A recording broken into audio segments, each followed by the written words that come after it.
El Rincón del Cuento comparte drama ficticio sobre conflictos familiares y venganza, inspirado en emociones de la vida real, creado puramente para el entretenimiento y la narración. Soy Marcos Benítez, tengo 42 años. Solía pilotar aviones comerciales para una importante aerolínea hasta que una afección cardíaca me dejó en tierra permanentemente hace aproximadamente 1 año y medio. La AFAC, Agencia Federal de Aviación Civil, no se anda con juegos cuando se trata de problemas cardíacos. Un electrocardiograma irregular durante un chequeo de rutina y 2 décadas de historial de vuelo impecable no significaron absolutamente nada. Me revocaron el certificado médico al instante. Y así, sin más, pasé de ser el capitán Benítez al desempleado Marcos, sentado en casa mientras mi esposa Raquel ascendía en la escalera corporativa de soluciones de marketing Cúspide. Toda la pesadilla comenzó en la celebración anual de su empresa, en un elegante hotel en el centro de la Ciudad de México. Evento de etiqueta rigurosa, barra libre, alrededor de 200 empleados celebrando ganancias récord. Raquel había estado hablando de ello durante semanas, insistiendo en que le haría bien a mi estado mental salir de casa, socializar, recordar que yo aún importaba aunque ya no estuviera volando. Ella me compró un traje caro, me ayudó a anudar el moño, me besó en el elevador. Solo diviértete esta noche, dijo, apretando mi mano. Todos están emocionados de verte. Debí haber notado que algo no encajaba en su sonrisa. La cena fue la típica comida corporativa, comida mediocre, discursos sobre las ganancias trimestrales, la actuación corporativa de siempre. Me senté en la mesa de Raquel con su equipo. Su supervisor, Esteban Valdés, estaba ahí, ruidoso y arrogante, el tipo de persona que habla por encima de todos y confunde el volumen con el liderazgo. Cuarentón de complexión robusta, con un anillo de bodas que nunca le impedía acercarse demasiado a las mujeres más jóvenes de la oficina. Entonces llegó el postre y Raquel tomó el micrófono. El salón de baile se quedó en silencio mientras ella golpeaba suavemente su copa de champán. Mostró esa sonrisa corporativa ensayada, la que usa para las presentaciones con los clientes. Quiero compartir algo personal esta noche, comenzó, proyectando su voz por todo el salón. Aquí en Cúspide hablamos mucho sobre la autenticidad, y creo que es importante ser genuinos. Sentí un vacío en el estómago. Reconocí ese tono, la vulnerabilidad fingida, la trampa. Mi esposo Marcos está aquí esta noche, continuó, haciendo un gesto hacia mí. Un reflector giró y 200 rostros voltearon en mi dirección. Solo quiero que todos aprecien lo valiente que ha sido. Es difícil ser un hombre que ya no puede trabajar, que necesita medicamentos para la ansiedad solo para funcionar a diario. El salón se quedó en absoluto silencio. Alguien tosió torpemente. Pero, honestamente, es todo un reto. La voz de Raquel adoptó un tono de burla. Vivir con alguien que rompe a llorar cada vez que tenemos intimidad. Cada maldita vez. Las carcajadas estallaron por todo el salón de baile. No fueron risitas educadas, fue una risa a todo pulmón, cruel. Esteban Valdés golpeó la mesa, con el rostro rojo. La mujer a su lado se cubrió la boca, con los hombros temblando. Incluso los meseros de pie junto a las paredes estaban sonriendo con sorna. Me quedé congelado, con el tenedor a medio camino de la boca. Raquel, de hecho, me guiñó un ojo. Cariño, solo estoy siendo auténtica, dijo por el micrófono, con un tono que destilaba falsa simpatía. Eso es lo que hacemos aquí, ¿verdad? Me gusta la autenticidad. Más risas recorrieron la multitud. Alguien incluso silbó. Dejé el tenedor, me puse de pie, me abroché el saco y salí mientras el salón entero seguía riéndose, mis pasos resonaban en el suelo de mármol. Nadie me siguió. Caminé 7 cuadras por el centro de la Ciudad de México antes de que mis manos dejaran de temblar. El aire frío de la noche me calaba a través del saco del traje, pero lo agradecí. Me mantuvo enfocado, me impidió darme la vuelta y hacer algo de lo que me arrepentiría. Mi teléfono no dejaba de vibrar. Era Raquel llamando. Lo ignoré. Entraron 4 llamadas más en rápida sucesión. Apagué el teléfono. En una cafetería de 24 horas, pedí un café que nunca toqué y me senté en un rincón, mirando a la nada. Una mesera cansada me rellenó la taza 2 veces sin decir una palabra. Probablemente había visto cosas peores que a un hombre en smoking sufriendo un colapso nervioso a medianoche en un día de entresemana. Fue entonces cuando me llegó la claridad. Ya no era enojo, ni siquiera dolor, solo una fría certeza. Raquel me había humillado frente a 200 personas por entretenimiento, por unas risas, por ascender en su carrera, para establecer dominancia mientras yo estaba sentado en casa, desempleado. Saqué mi cartera. Adentro había una tarjeta de presentación que llevaba cargando durante 2 meses, desde que mi ex copiloto, Gerardo Herrera, me la deslizó durante un café. Gerardo había dejado la aviación comercial hacía 3 años, se había mudado al extranjero y había comenzado a dar consultoría para compañías de aviación privada. La tarjeta era blanca y sencilla, con solo un número de teléfono y un correo electrónico. Si alguna vez necesitas empezar de cero por completo, me había dicho Gerardo, llama a este número. El tipo me debe un favor. Ayuda a la gente a reconstruirse. En ese momento, pensé que estaba siendo dramático. Ahora lo entendía. De vuelta en nuestra casa, me moví rápido. Raquel no regresaría en horas. Estaría celebrando, probablemente tomando shots con Esteban y el equipo de marketing, en la cima por su actuación. Empaqué una mochila, mi pasaporte, documentos financieros, un disco duro externo con mis certificaciones de vuelo, 3 mudas de ropa, el reloj de mi abuelo y una fotografía. La única que realmente importaba. Yo y mi hijo César en su juego de campeonato de ligas pequeñas 2 años atrás. Ambos sonriendo, con su brazo sobre mis hombros. César tenía 13 años. Un niño inteligente, amaba el béisbol, batallaba con las matemáticas, soñaba con ser biólogo marino. Se estaba quedando en casa de mi hermano el fin de semana. Un viaje de unión entre primos que Raquel había organizado. Me senté en nuestra cama sosteniendo esa fotografía. Esta era la parte más difícil, dejarlo. Pero no podía llevarlo conmigo. Aún no. No sin pruebas de lo que empezaba a sospechar. Verán, cuando tu matrimonio implosiona, empiezas a recordar detalles. Pequeñas inconsistencias como que César tenía los ojos de mi madre, pero no tenía la estructura facial ni mía ni de Raquel. Como necesitó lentes a los 7 años cuando nadie en mi familia los usaba. Pero Esteban Valdés sí. Como Raquel había estado trabajando hasta tarde con Esteban durante meses antes de que naciera César. De vuelta en los días en que yo volaba rutas internacionales y me iba por días enteros. Había apartado esos pensamientos de mi mente durante años. Me decía a mí mismo que era paranoia. Pero esta noche, viéndola actuar, viendo a Esteban reír más fuerte que nadie, lo supe. Abrí mi computadora portátil y busqué el correo electrónico que había redactado 2 meses antes, pero que nunca envié. Estaba dirigido a una empresa privada de pruebas de ADN. Ya había ordenado el kit, lo había escondido en la guantera de mi auto, esperando el momento adecuado. Ahora, no tenía más que tiempo. Adjunté una foto reciente de César, agregué mi información de pago y presioné enviar. Luego borré todo en mi computadora, restablecí mi teléfono a la configuración de fábrica y retiré la tarjeta SIM.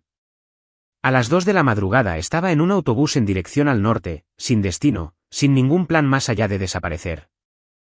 Raquel podía quedarse con la casa, el auto, la vida que habíamos construido. Yo tomaría el silencio y cualquier verdad que me esperara. Mi último pensamiento antes de dormir fue simple.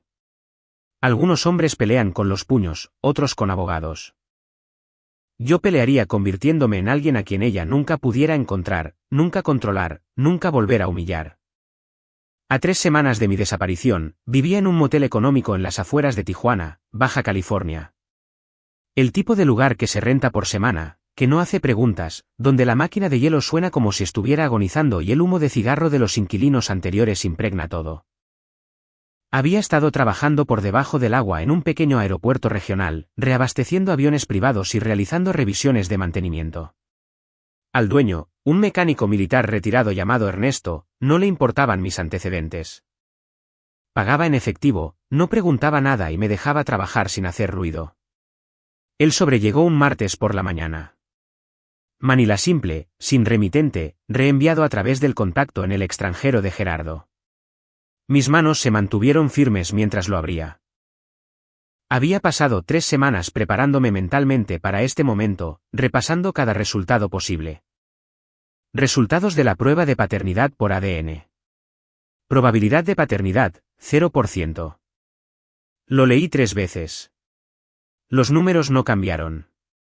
César no era mío biológicamente. 13 años de juegos de ligas pequeñas, ayuda con la tarea, enseñarle a andar en bicicleta, cuentos antes de dormir hasta que dijo que ya era demasiado mayor. Nada de eso lo hacía mi hijo biológico. Pero esta es la realidad sobre la paternidad, la biología es solo ciencia. El amor es una elección. Y yo había elegido a César cada día de su vida. Me senté en la cama de ese motel mirando el reporte, y algo se endureció dentro de mí.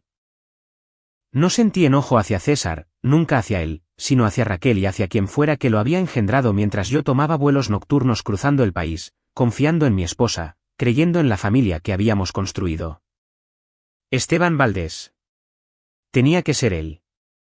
La cronología coincidía, el parecido físico que había estado ignorando durante años, la forma en que él se había reído más fuerte en el evento cuando Raquel me destruyó. Abrí mi computadora y usé la cuenta de correo electrónico encriptada que el contacto de Gerardo había configurado. Adjunté los resultados de ADN y escribí una sola oración. Necesito todo lo que puedas encontrar sobre Esteban Valdés. Registros financieros, comunicaciones, historial de viajes de hace 13 a 14 años. Lo que sea necesario. La respuesta llegó en 4 horas. Considéralo hecho. Esto no es barato. Revisé el saldo de mi banco. Había liquidado mi cuenta de Afore antes de desaparecer, aceptando la penalización de impuestos. 731,000 pesos. Se suponía que sería mi red de seguridad. Ahora era mi munición. Mándame la cuenta, respondí. Pagaré lo que cueste. 2 días después, llegó un paquete grueso. Estados de cuenta bancarios mostrando pagos regulares de Esteban a la cuenta personal de Raquel, comenzando 8 meses antes de que naciera César, y que continuaron durante 3 años. Recibos de hotel de un congreso en Cancún. Ambos se registraron en el mismo resort el mismo fin de semana, hace 14 años. Mensajes de texto recuperados de la copia de seguridad de un teléfono viejo. De Esteban a Raquel, nunca se dará cuenta. Eres demasiado inteligente para eso. Extendí los documentos sobre la cama del motel como si fueran pruebas en la escena de un crimen. Esto no era solo infidelidad. Esto era una conspiración, fraude, 13 años de mentiras que yo había estado financiando con cada quincena. Mientras Esteban jugaba a ser el padre secreto, y Raquel jugaba a ser la esposa devota. El viejo Marcos habría llamado a un abogado, solicitado el divorcio, peleado por la custodia en los tribunales, donde las habilidades corporativas y el dinero de la familia de Raquel me habrían sepultado. Pero yo ya no era ese hombre. Tomé el teléfono desechable y llamé al contacto de Gerardo, un hombre al que solo conocía como el señor Chávez. Necesito desaparecer por completo, le dije. Nueva identidad, nueva ciudad, algo que nadie pueda rastrear hasta Marcos Benítez. Eso es caro, dijo con voz plana y profesional. Y permanente. Tengo el dinero. Ya me fui. Solo necesito mantenerme así hasta que esté listo para reaparecer bajo mis propios términos. ¿Cuáles son tus términos?, preguntó. Miré el reporte de ADN, los estados de cuenta, los mensajes.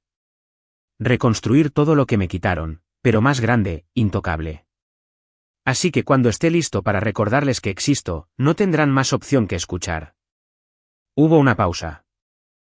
Conozco a alguien que podría ayudar con eso. Se especializa en segundas oportunidades para personas que las merecen. Su nombre es Roberto Miranda. La sangre se me heló. Era el padre de Raquel, exinversionista de capital de riesgo, jubilado desde hace unos años. Se dice que ha estado financiando proyectos discretamente a espaldas de su hija. Podría estar interesado en tu historia. ¿Por qué me ayudaría?, pregunté. Porque, por lo que escucho, Roberto Miranda valora más la integridad que la sangre.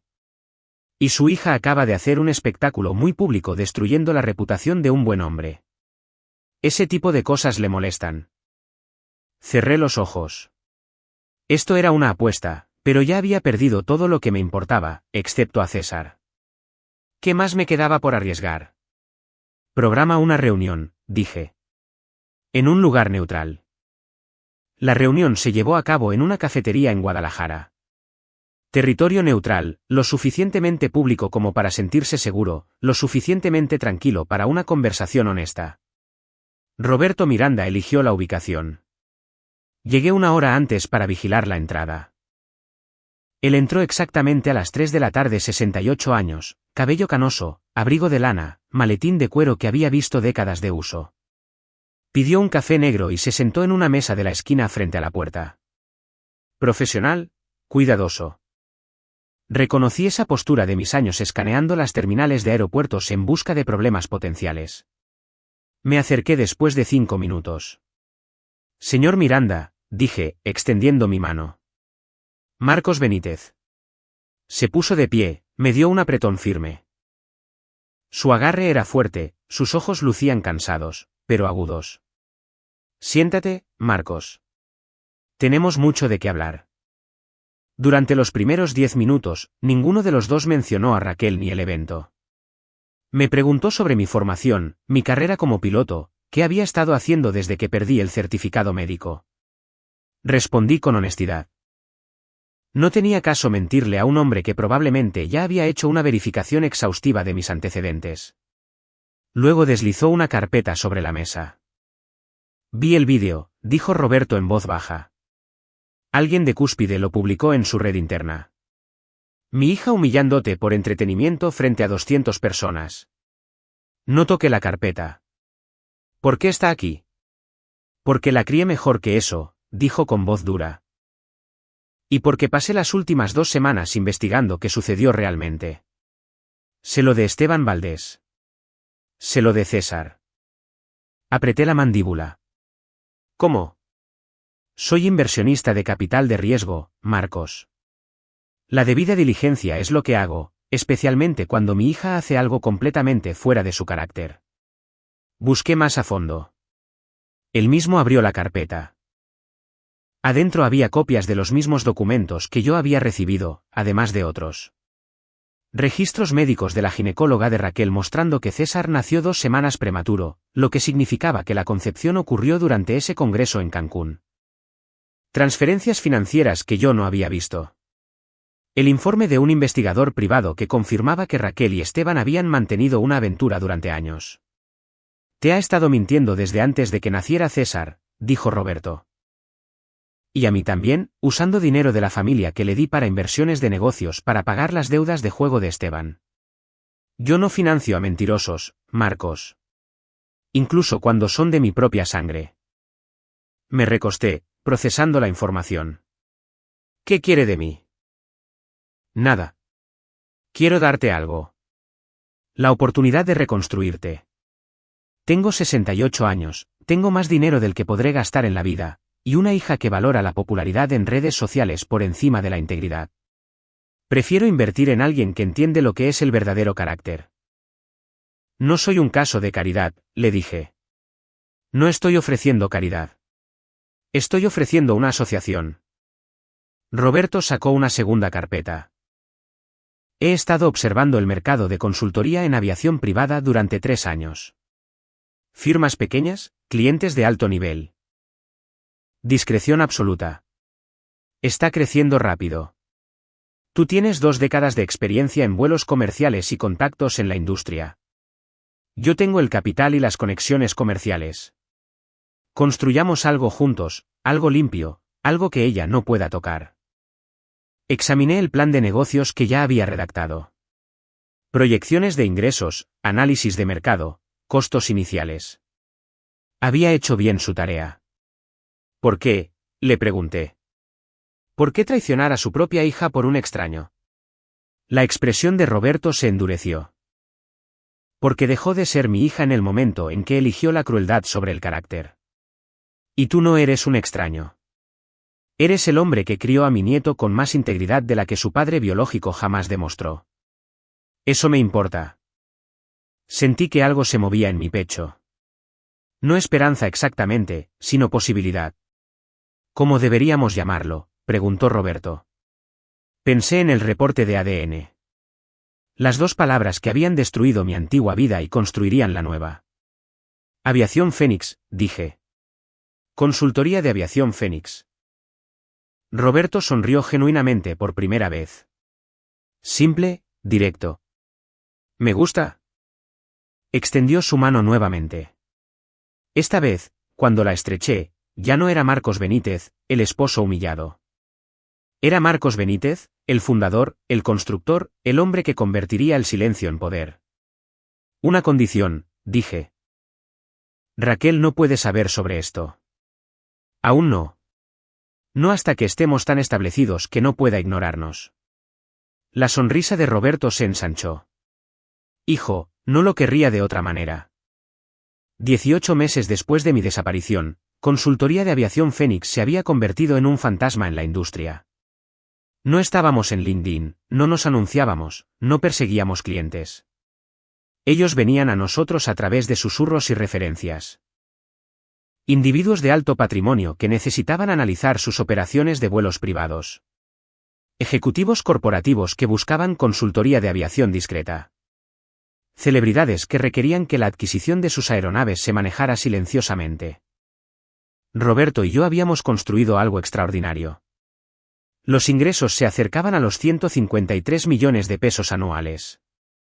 Empleábamos a 14 personas, todas trabajando de forma remota, todas sujetas a estrictos acuerdos de confidencialidad. Nadie sabía quién era el dueño de la empresa. Eso era intencional. Yo ahora vivía en Querétaro, usando mi nombre real, pero con una historia de fondo cuidadosamente construida. Expiloto comercial convertido en consultor. Sin menciones a la Ciudad de México. Sin menciones a Raquel. Mi pasado era un lienzo en blanco que yo mismo había pintado. Entonces llegó el correo electrónico. Asunto, papá, por favor lee esto. Era César. Mi mano tembló al abrirlo. La cuenta era nueva. Creada ese mismo día. Chico inteligente.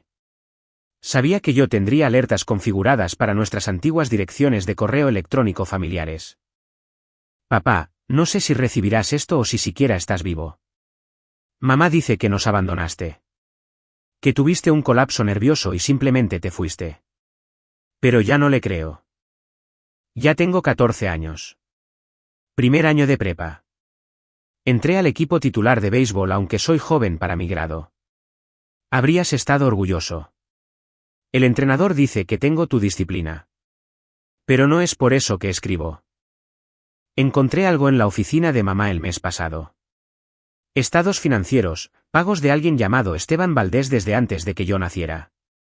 Y encontré correos electrónicos, antiguos.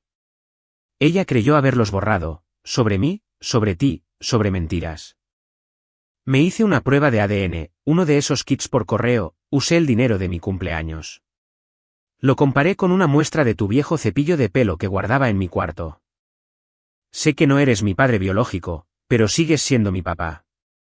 Eres el que me enseñó a lanzar una bola curva, el que se sentó en cada juego, incluso cuando me poncharon 4 veces, el que me leyó El Hobbit 2 veces porque me encantaba. Necesito encontrarte. No por mamá o por Esteban o por todo este desastre, sino porque necesito saber que estás bien. Y necesito que sepas que sin importar lo que diga el ADN, tú eres mi padre, el único que importa. Por favor, responde. Incluso si estás enojado, incluso si me odias por ser parte de esta mentira, solo hazme saber que estás vivo. ¿César? Lo leí 7 veces. Cada vez, las palabras golpeaban más fuerte. Él lo sabía. Este niño de 14 años había hecho su propia investigación y había llegado a la misma conclusión. Pero en lugar de estar enojado, me estaba buscando, eligiéndome a mí a pesar de la biología. Quería responder de inmediato. Escribirle todo. Decirle que nunca dejé de pensar en él. Que me fui para protegerlo de un divorcio feo que lo habría destruido. Que estaba construyendo algo para que, cuando tuviera la edad suficiente, pudiera darle un futuro que Raquel no pudiera tocar. Pero no podía. Aún no. Responder significaba exponer mi ubicación y Raquel se enteraría. Usaría a César para rastrearme, me arrastraría de vuelta a los tribunales, lo usaría como arma contra mí. En su lugar, hice algo más difícil. Esperé. Le reenvié el correo a Roberto. Me llamó a los 10 minutos. ¿Qué quieres hacer?, preguntó Roberto, con voz suave. Sabía lo que César significaba para mí. Quiero traerlo a esto, le dije. Pero con cuidado. Legalmente. Para que Raquel no pueda interferir. Tiene 14 años en nuestro estado. A los 14, o pronto a los 15, puede pedirle al juez preferencia sobre la custodia. Con la evidencia que tenemos contra Raquel, fraude, infidelidad, manipulación financiera, podríamos armar un caso sólido. Ella peleará, dije. Que lo haga. Tenemos casi 2 años de éxito documentado. Eres estable, tienes empleo. Has estado pagando manutención infantil en una cuenta de fideicomiso, aunque ella no lo sabe. Podemos demostrar que no lo abandonaste. Lo protegiste. Pensé en César sentado frente a su computadora, esperando una respuesta que podría no llegar nunca. Preguntándose si su papá estaba muerto o simplemente se había ido. Configura una cuenta de correo segura, le pedí. Encriptada y rastreable. Le responderé, pero necesito hacer esto correctamente. Sin errores. 4 horas más tarde, envié mi respuesta desde un servicio encriptado anónimo. César, estoy vivo. Estoy a salvo. Y nunca dejé de ser tu padre. Lo que encontraste, la prueba de ADN, los correos, requirió de mucho valor, del tipo que la mayoría de los adultos no tiene. Estoy orgulloso de ti, no solo por el béisbol, aunque eso es increíble, sino por tener la fuerza para buscar la verdad, incluso cuando es dolorosa. Me fui porque quedarme te habría destruido. Tu madre tomó decisiones con las que yo no podía vivir, y si me hubiera quedado, la batalla legal te habría hecho pedazos. Así que me fui para construir algo mejor, algo limpio, un lugar al que pudieras venir cuando estuvieras listo. No puedo decirte dónde estoy todavía. No porque no confíe en ti, sino porque tu madre preguntará, y tú eres una persona demasiado buena como para mentirle a la cara.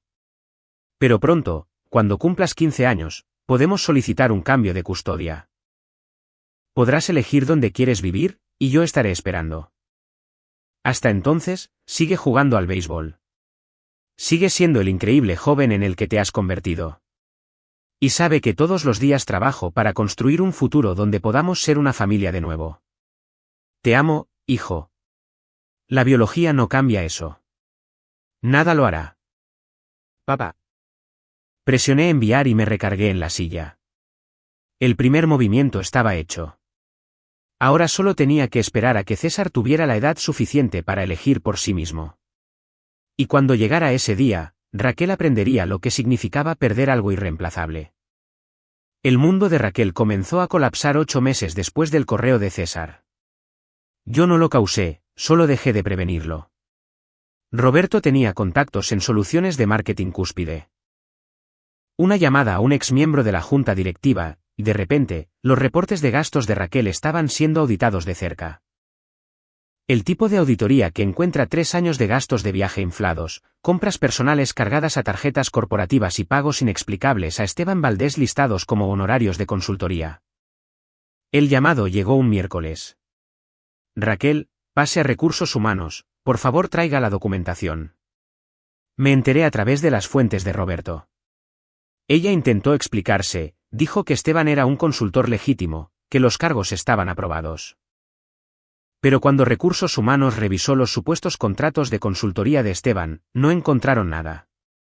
Ni trabajo entregado, ni resultados, solo pagos que sumaban 1,564,000 pesos a lo largo de 3 años. Cúspide la despidió el jueves, con efecto inmediato, escoltada hacia la salida por seguridad, con su correo corporativo cancelado antes de que llegara al estacionamiento. No lo celebré. Esto no era una victoria, solo era la gravedad alcanzándola finalmente. Pero Esteban no había terminado. 2 semanas después del despido de Raquel, hizo su movimiento. Presentó una demanda contra ella por difamación, alegando que ella le había contado a su esposa sobre la aventura y había arruinado su matrimonio. Lo cual era interesante, porque yo sabía que la esposa de Esteban había contratado a su propio investigador 8 meses antes y ya lo sabía todo. Esteban solo estaba cortando lazos, protegiéndose a sí mismo, arrojando a Raquel debajo del autobús antes de que ella pudiera arrastrarlo consigo. Raquel intentó defenderse, publicó en redes sociales sobre la traición corporativa y sobre cómo estaba siendo atacada por decir la verdad, pero los comentarios no fueron empáticos. ¿Recuerdan el vídeo del evento? Ella humilló a su esposo para hacer reír a la gente. Ahora está llorando por justicia. El tribunal de la opinión pública es duro, especialmente cuando has quemado tu credibilidad por momentos virales. Entonces llegó el correo que había estado esperando desde la cuenta encriptada de César. Papá, mamá perdió su trabajo. Se la pasa llorando. No me dice por qué, pero la escuché en el teléfono con Esteban. La esposa de él lo está demandando por manutención. Por mí. El abogado de su esposa le envió una carta a mamá diciendo que Esteban tiene que pagar manutención infantil retroactiva porque el ADN demuestra que es mi padre biológico. 14 años de pagos más manutención futura hasta que cumpla 18. Mamá está en la quiebra, papá. La casa está a punto de ser embargada.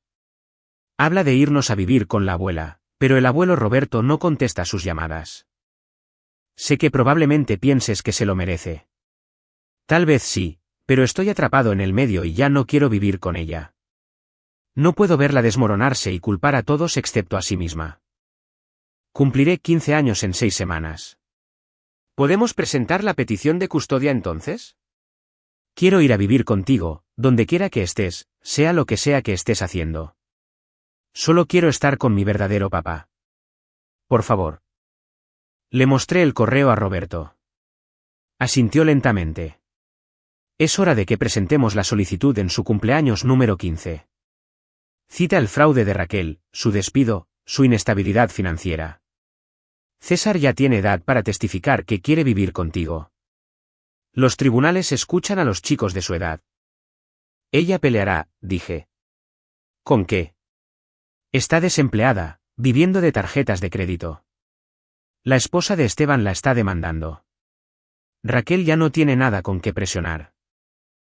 Pensé en la mujer que se había parado frente a ese micrófono hacía 20 meses, riéndose mientras 200 personas se burlaban de mí, en los años de mentiras y en su calculada crueldad. Y no sentí nada. Ni satisfacción, ni venganza, solo la silenciosa certeza de que a veces la justicia no necesita tu ayuda, solo tiempo. Redacten la petición, dije. La presentaremos el día que cumpla 15 años y luego lo traeremos a casa. César se mudó conmigo 4 semanas después del fallo de custodia. Encontramos una casa en Juriquilla, Querétaro, con vista a la sierra y suficiente patio para que practicara béisbol. Se adaptó más rápido de lo esperado, sacó buenas calificaciones y entró al equipo titular de la prepa en su segundo año. Empezó a llamar abuelo a Roberto sin que nadie se lo sugiriera. La vida se estaba reconstruyendo. Limpia, honesta, todo por lo que había luchado. Entonces descubrí lo que Raquel había hecho con el reloj de mi abuelo. Lo descubrí a través de un sitio web de liquidación de bienes que el asistente de Roberto había estado monitoreando para rastrear las liquidaciones de activos de Raquel. Había estado vendiendo todo. Muebles, joyas, cualquier cosa de valor. El anuncio me dejó helado. Reloj Omega Seamaster de 1952 militar, reliquia familiar. Excelente estado. Subasta inicial, 3,400 pesos. El reloj de mi abuelo. El que usaba cuando volaba con el Escuadrón 201 en la Segunda Guerra Mundial, el que me había regalado el día que obtuve mi licencia de piloto comercial, el que dejé en la caja fuerte de nuestra habitación cuando desaparecí. Raquel lo había vendido por 3,400 pesos. La subasta había terminado 18 meses atrás. El comprador aparecía como un coleccionista privado. Me senté en mi escritorio mirando la pantalla. Ese reloj valía 680,000 pesos para el coleccionista adecuado, pero su valor para mí era incalculable. La última conexión física con mi abuelo. El hombre que me enseñó que la integridad importa más que la altitud. Podemos encontrarlo, dijo Roberto cuando se lo mostré. Tengo personas que rastrean estas cosas. Si todavía está circulando, lo localizaremos. Tomó 2 semanas. El coleccionista había muerto. Su patrimonio estaba siendo liquidado y el reloj estaba en una casa de subastas en San Pedro Garza García, programado para venderse en 3 días. Volé personalmente hasta allá, entré a la casa de subastas usando un traje que Roberto insistió que comprara, y me senté en la última fila mientras subastaban antigüedades de la Revolución Mexicana y muebles vintage. Luego, el lote 247, Omega Seamaster de 1952 militar. Procedencia comprobable. Restauración profesional. La puja se abrió en 85,000 pesos. Levanté mi paleta. Alguien contraofertó 127,500. Subí a 170,000. La sala notó que esto ya no era una subasta casual. 255,000 de un postor por teléfono, 340,000 de mí. La voz del subastador se elevó. 425,000, 510,000. 595,000, 680,000. La sala se quedó en silencio. El postor por teléfono se retiró. Vendido, declaró el subastador a la paleta 67 por 680,000 pesos. Pagué en efectivo, tomé el reloj del dependiente con manos firmes y me lo abroché en la muñeca, donde pertenecía. Esa noche, le envié a Raquel un correo desde una cuenta anónima. Sin palabras, solo una foto de mi muñeca. El reloj de mi abuelo de vuelta a donde pertenecía. Ella nunca respondió, pero yo sabía que lo había visto, sabía que entendía lo que significaba. Había recuperado lo que ella había robado, y apenas estaba comenzando. 4 meses después, Consultoría de Aviación Fénix se hizo pública. No la empresa en sí, sino nuestro éxito. Roberto dio una entrevista a Semanal de Aviación. No mencionó mi nombre, pero detalló nuestra lista de clientes, empresas Fortune 500, celebridades de primera línea, realeza del Medio Oriente. El artículo mencionaba, nuestro fundador era un expiloto comercial que había reconstruido su carrera después de una descalificación médica, demostrando que los fracasos son simplemente preparativos para el éxito. Raquel lo leería. Se lo preguntaría, y en algún lugar de su mente, empezaría a conectar los puntos que no quería creer. Pero yo no estaba listo para la confrontación todavía. Eso vendría cuando César fuera mayor. Cuando Fénix fuera demasiado grande para ser ignorada, cuando pudiera mirarla a los ojos y mostrarle exactamente lo que su crueldad había construido. Por ahora, tenía a mi hijo, mi negocio, el reloj de mi abuelo y paciencia. La cumbre de liderazgo de aviación en la Ciudad de México era solo por invitación. 200 ejecutivos de la industria, fabricantes y consultores. Roberto nos había conseguido un lugar como ponentes. Al principio me había resistido, pero él fue insistente. Has sido invisible el tiempo suficiente. Es hora de que la gente vea lo que has construido y quién lo construyó. Acepté, no por validación, sino porque César merecía ver a su padre de pie ante la industria y ser respetado por algo real. César vino conmigo, ya con 16 años, más alto que yo, con el cabello oscuro de Raquel, pero con la mirada firme de mi abuelo. Se sentó en la primera fila mientras yo hablaba sobre gestión de crisis y aviación privada. Los aplausos fueron genuinos. 3 personas me pidieron tarjetas de presentación de inmediato, una ofreció un contrato de consultoría en ese mismo instante. Entonces la vi. Raquel. Estaba parada cerca de la salida con un saco que había visto días mejores. Su cabello lucía diferente, más corto, menos arreglado. Se veía más pequeña, de alguna manera disminuida. Nuestras miradas se cruzaron. Vi reconocimiento, luego sorpresa, y después algo que podría haber sido miedo. Me disculpé de la conversación y caminé hacia ella lentamente, dejando que me viera acercarme. No huyó, solo se quedó paralizada. Marcos, dijo cuando llegué a ella. Su voz era más baja de lo que recordaba. No sabía que estarías aquí. ¿Por qué estás aquí?, pregunté, en tono neutral. Trabajo en el registro, personal de eventos de medio tiempo. Necesitaba el trabajo. Miró hacia otro lado. Escuché sobre Aviación Fénix. No me di cuenta de que eras tú hasta que te vi hablar. Ahora lo sabes, le dije. Ella miró a César, sentado en la primera fila viendo su teléfono. Se ve bien. Se ve feliz. Lo es. Quería contactarte después de la audiencia de custodia, dijo Raquel. Para disculparme. Pero mi abogado me dijo que no te buscara. Tu abogado fue inteligente. Ella se estremeció. Merezco eso. Lo merezco todo. Lo que hice en el evento. Fue cruel. Estaba intentando impresionar a Esteban, tratando de demostrar que era lo suficientemente audaz para el ascenso. No pensé en lo que te causaría. No pensaste en muchas cosas, le dije. ¿Cómo lo hiciste?, preguntó, con la voz quebrándose ligeramente. ¿Perder todo y construir esto? ¿Cómo lo lograste? La miré. Realmente la miré. Vi a la mujer que destruyó mi reputación por unos aplausos, que había mentido sobre el padre de César durante 13 años, que había vendido el reloj de mi abuelo por 3,400 pesos, y no sentí nada. Sin satisfacción, solo una fría certeza. Me incliné un poco, manteniendo la voz lo suficientemente baja para que solo ella pudiera escucharme. Tu padre, le dije. Solo hizo falta eso. El rostro de ella se puso blanco. ¿Qué? Tu padre, Roberto Miranda. Es mi socio. Él financió Aviación Fénix. Me eligió a mí en lugar de a ti. Así es como lo logré. Las rodillas de Raquel cedieron. Se agarró de la pared para apoyarse. Su respiración se volvió agitada. No, susurró.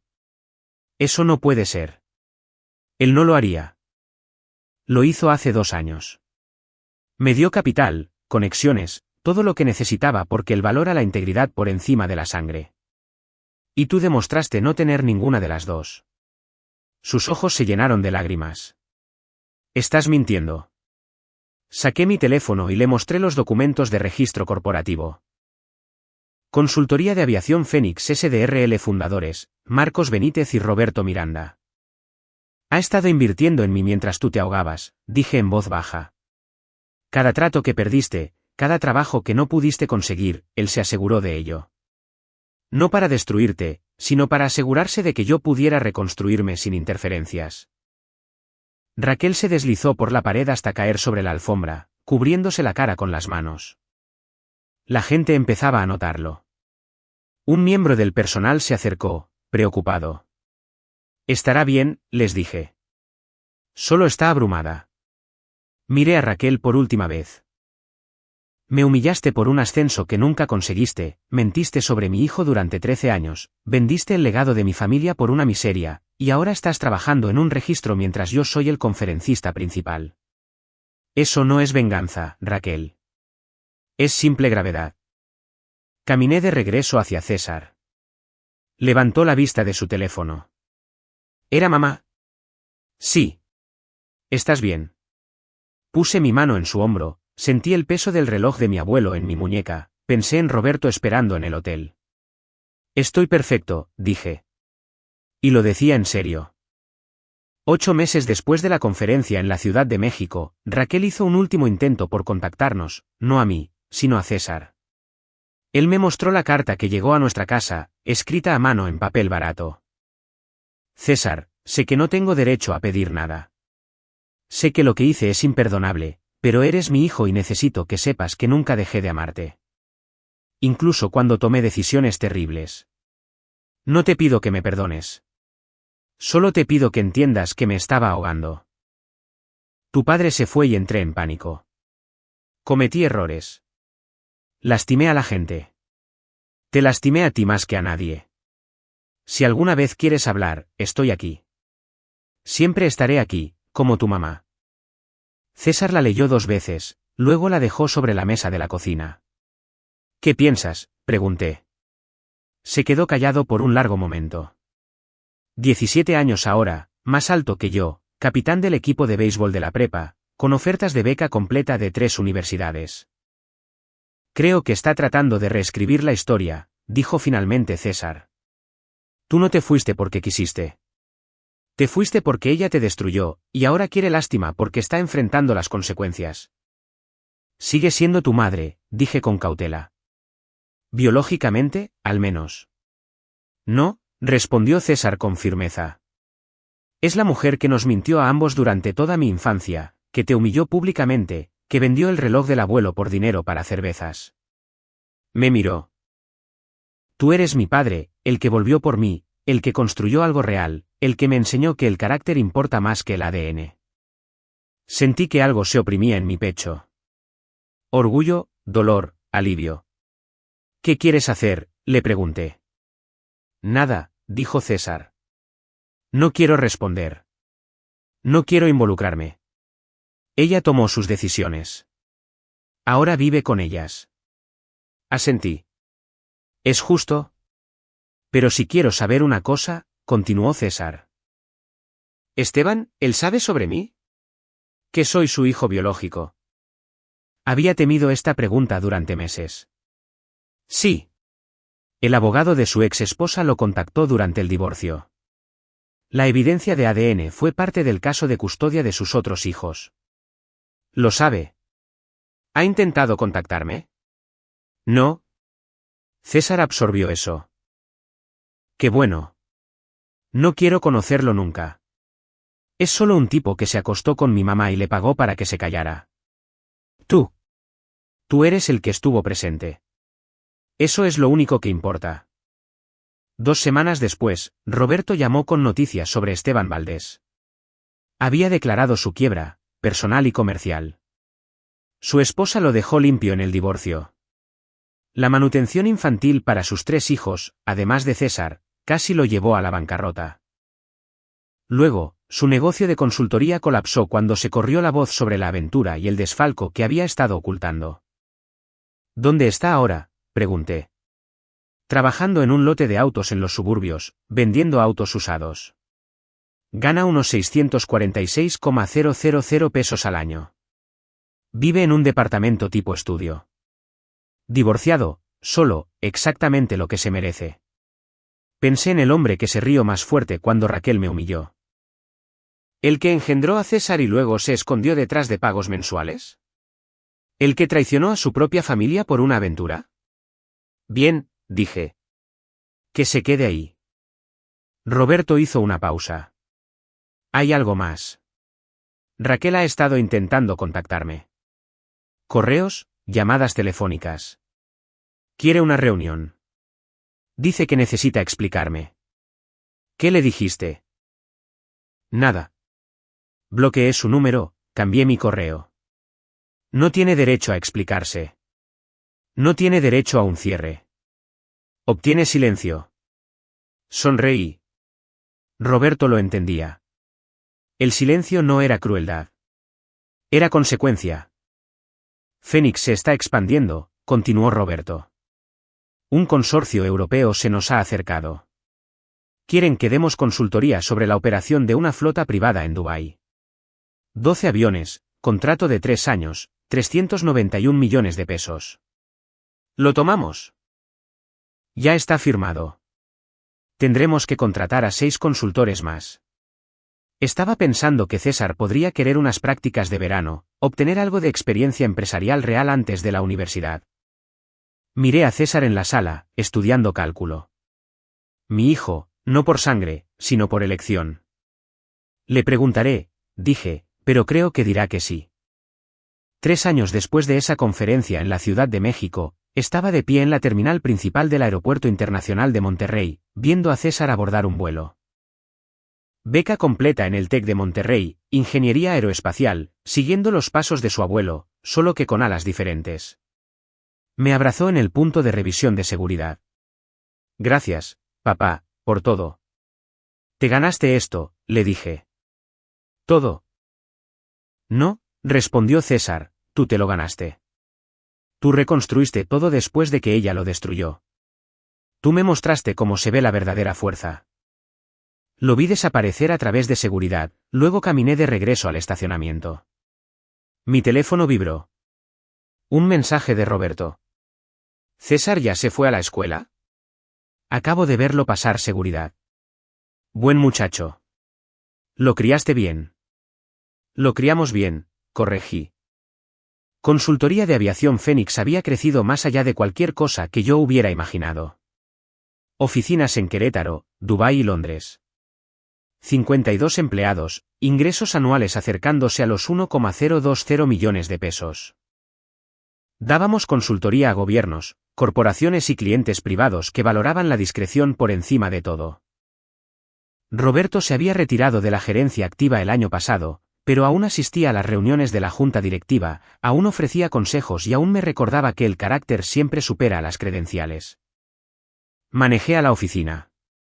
Nuestra sede en Querétaro ocupaba el último piso de un edificio con vistas espectaculares hacia la Peña de Bernal. Líneas limpias, profesionales, nada ostentoso. Ese no era nuestro estilo. Mi asistente me entregó un paquete cuando llegué. Esto llegó por mensajería esta mañana, marcado como personal. Adentro había una carta escrita a mano de Raquel. Marcos, sé que no responderás. Sé que no merezco una respuesta, pero necesito que sepas que entiendo lo que destruí. Veo a Fénix en todas partes ahora. Revistas de aviación, conferencias de la industria. César lo menciona cuando tenemos nuestras llamadas mensuales. Sí. Me llama una vez al mes porque es una mejor persona de lo que yo nunca fui. No te pido perdón. Solo pido que sepas que lo siento. Por el evento, por las mentiras, por vender el reloj de tu abuelo, por todo. Ahora trabajo como agente de viajes. Una agencia pequeña, trabajo honesto, tranquilo. Ya no intento impresionar a nadie. Solo intento ser decente. Espero que seas feliz.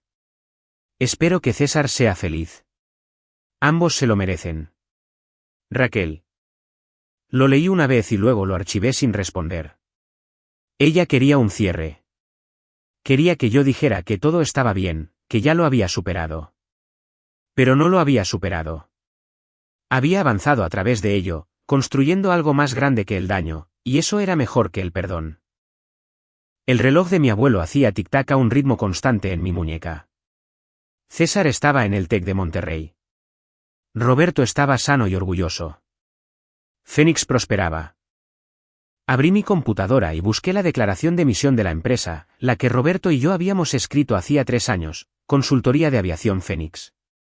Construyendo confianza a través de la integridad, entregando resultados a través de la discreción. Fénix lo había empezado todo, lo había terminado todo, lo había reconstruido todo. Tu padre, eso fue lo que le dije a Raquel en la Ciudad de México. Lo que la había quebrado por completo, no porque fuera cruel, sino porque era verdad. Roberto me había elegido a mí sobre su propia hija. Había invertido millones en un piloto en tierra sin nada que perder. Había creído en el carácter cuando todos los demás veían un fracaso. Juntos, habíamos construido algo que ninguna cantidad de mentiras podría derrumbar. Miré por la ventana. Querétaro se extendía abajo. La sierra en la distancia. El cielo claro y azul. Mi teléfono vibró. Un mensaje de César, llegué a Monterrey. El campus es increíble. Gracias de nuevo, papá. Te amo. También te amo, hijo, le contesté. Haz que el abuelo se sienta orgulloso. Ya lo está, respondió. Sonreí, bajé el teléfono y miré mi calendario. 3 reuniones hoy. Una videollamada con Dubái. Cena con Roberto. Una buena vida, trabajo honesto, conciencia limpia. Raquel había intentado destruirme con risas y humillación pública. Había apostado a que me quebraría bajo la vergüenza y la traición. Había perdido esa apuesta. Porque algunos hombres pelean con puños, otros con abogados, otros con campañas en redes sociales. Yo peleé con silencio, con paciencia, construyendo algo tan sólido que, cuando finalmente hablé, las únicas palabras que necesité fueron tu padre.